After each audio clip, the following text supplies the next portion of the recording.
Hello बच्चों, welcome to my classroom. बेटा, आज हम करेंगे अपना विज्ञान का कार्यपत्रक नंबर 36, जो आपको 24 तारीख यानी कि बुधवार को सबमिट करना है।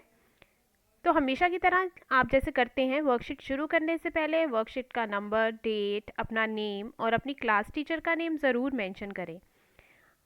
और इसका पीडीएफ लिंक आपको नीचे डिस्क्रिप्शन बॉक्स में मिल जाएगा। और इसी के साथ आई है आपकी इंग्लिश की वर्कशीट, जिसको अपलोड कर दिया गया है, और उसका लिंक भी आप नीचे डिस्क्रिप्शन बॉक्स में से ले सकते हैं। चलिए अब हम शुरू करते हैं अपनी वर्कशीट। तो बेटा, आज की जो हमारी वर्कशीट है, ये हमारे पाठ बल तथा दाब की ही है, जो हमने हमारी लास्ट वर्कशीट भी इसी चैप्टर से थी। तो हमने लास्ट वर्कशीट में पढ़ा था कि बल क्या है, कि जब भी हम किसी चीज़ को धक्का देते हैं या खींचते हैं तो उसे हम क्या कहते हैं, क्या नाम देते हैं? बल, क्योंकि आप बल लगा रहे हैं। तो हमने सीखा है कि किसी वस्तु पर एक ही दिशा में लगाए गए बल जुड़ जाते हैं, इसलिए जिस दिशा में बल लगता है यह बताना ज़रूरी है कि जब भी आप किसी एक दिशा में बल लगाते हैं तो वो बल बेटा जुड़ जाते हैं, जमा हो जाते हैं। ये हमने अपनी पिछली वर्कशीट में पढ़ा था। तो किसी वस्तु पर लगाया गया बल उसकी गति को बदल सकता है। यदि बल गति की दिशा में है, अगर तो बल जो है, ये देखिए जैसे आपको यहाँ पे चित्र में दिखाया जा रहा है कि अगर तो बल इधर को बॉल जा रही है तो बल भी उधर को ही लग रहा है, तो बॉल की स्पीड बढ़ जाएगी, जो उसकी गति है वो बढ़ जाती है। और अगर उसके विपरीत दिशा में आप बल लगाएंगे तो जो वस्तु है उसकी गति कम हो जाती है। तो उदाहरण के लिए जैसे यहाँ पर आपको दिखाया गया है कि कीपर गोल बचाने के लिए, ठीक है, जो गोल बचाने के लिए कीपर क्या करता है कि गेंद की तरफ को उछलकर उसको पकड़ने की कोशिश करता है। तो वो रोकने की कोशिश कर रहा है गेंद को, तो अगर रोक रहा है तो जो दिशा है वो, उससे क्या होगा कि जो गोल है वो बच जाएगा, उसकी दिशा बदल सकता है या उसको गेंद को रोक सकता है, जिससे कि गोल होने से बच सकता है। दूसरी ओर जैसे ये एक इस चित्र में आपको दिखाया गया है कि बच्चा जो है वो टायर को एक डंडे की मदद से धक्का दे रहा है, तो जितना तेज़ वो उसको धक्का देगा उसी गति से जो टायर है वो चलेगा। ठीक है, तो वो अगर कम धक्का देगा तो उसकी गति कम हो जाएगी, अगर ज़्यादा धक्का देगा तो गति ज़्यादा हो जाएगी। तो किसी वस्तु की गति और उसकी गति की दिशा में या दोनों में परिवर्तन को वस्तु की गति का परिवर्तन कहा जाता है। ठीक है, यहाँ से बेटा थोड़ा सा मिस प्रिंट हुआ है। यहाँ पे एक चित्र है गोल वाला, जो आपकी पुस्तक में दिया है, तो आप वहाँ से भी देख सकते हैं। और कुछ परिस्थितियाँ ऐसी होती हैं जिनमें जो वस्तु है वो अपनी तरफ से गति नहीं कर सकती, जैसे कि हम आटे की लोई बनाते हैं। ठीक है, आटे को लोई बनाने के लिए हमें हाथों से दबाना पड़ता है, और चपाती बनाने के लिए आटे की लोई को बेलना पड़ता है। तो इन दोनों स्थिति में क्या हो रहा है कि जो आकार है आटे की लोई का वो परिवर्तित हो रहा है। ठीक है, तो अब हम करेंगे प्रश्न उत्तर।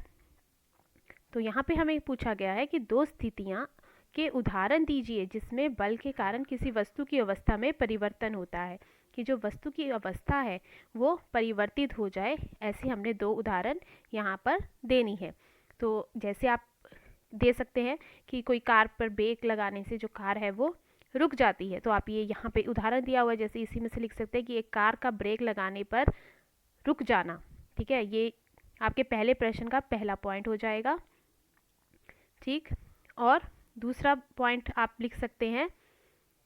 दूसरे पॉइंट के लिए बेटा आप यहाँ चित्र में से लिख सकते हैं कि कीपर गोल बचाने के लिए गेंद की तरफ कूदता है या उछलता है। ठीक है, ये आपका हो जाएगा दूसरा पॉइंट। तो पहला पॉइंट था और ये दूसरा पॉइंट। उसके बाद निम्नलिखित स्थितियों में बल के प्रभाव को पहचान कर लिखिए। तो हमें बताना है कि किस तरह बल ने क्या प्रभाव डाला है। तो नींबू को का एक टुकड़ा निचोड़ना, अगर हम नींबू को निचोड़ते हैं तो क्या होता है, नींबू का जो आकार है वो परिवर्तित हो जाता है।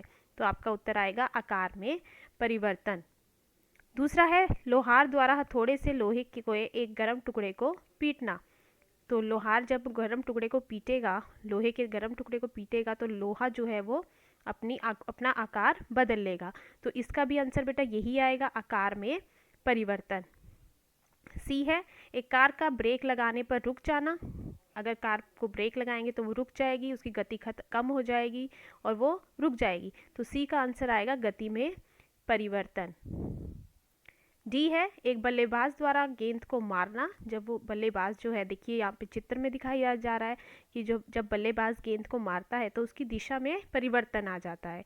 तो ये आएगा यहाँ पे उत्तर, दिशा में परिवर्तन। प्रश्न नंबर 3, अपने आसपास से ऐसे उदाहरण दीजिए जिसमें बल गति की दिशा और अवस्था बदल देता हो। तो ये उदाहरण तो ऊपर अभी हमने लिखा ही है कि दिशा का उदाहरण बेटा आप यही दे सकते हैं, ये आपका दिशा का उदाहरण हो जाएगा, ये पहला पॉइंट हो जाएगा आपका इस आंसर का। और दूसरा है अवस्था में परिवर्तन, ये दूसरा पॉइंट हो जाएगा कि एक कार का ब्रेक लगाने पर रुक जाना। क्या होगा यदि लगाया गया बल वस्तु की गति की दिशा में विपरीत दिशा में है? अगर जो आप बल लगा रहे हैं वो विपरीत दिशा में लगा रहे हैं, उल्टी दिशा में लगा रहे हैं, मतलब जिस तरफ को बॉल जा रही है, ये बॉल है, ये इधर को जा रही है और आप बल इधर को लगा रहे हैं, तो क्या होगा? बॉल है जो वो रुक जाएगी, उसकी गति कम हो जाएगी। ठीक, तो इसका उत्तर आप यहाँ से लिख सकते हैं कि यदि बल गति की दिशा के विपरीत दिशा में है तो वस्तु की गति में कमी आती है। ठीक, तो ये आपका उत्तर हो जाएगा आखिरी प्रश्न का।